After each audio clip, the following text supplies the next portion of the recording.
We are here in Rital's Resident Dubai Investment Part 2. Let's go guys! Kami po ay nandito at naglalakad sa area ng resident ng Ritaj. Kami po ay naghahanap ng bahay na malilipatan.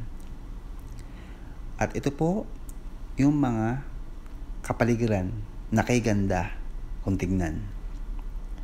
At iyan po ay nasa labas ng kalsada ng Ritaj Resident. At ito pong side na to, yan po yung pinaka side nila sa Ritaj Resident.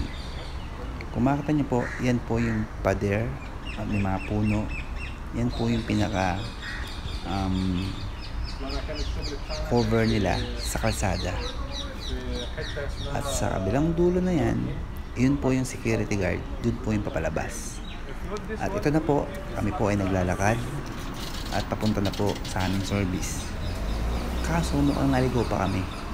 Hindi namin alam kung paano kami lalabas.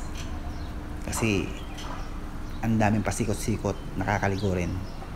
So ito na nga guys, kung makita nyo pong building na to, diba parang nasa Europe lang tayo guys. Europe style. At mostly dito is mga Indian, Nepali at Pilipino. At ito na po guys, ito na po kami sa labas at sasakyan na kami sa sasakyan namin. So, Ritaj Resident, see you again.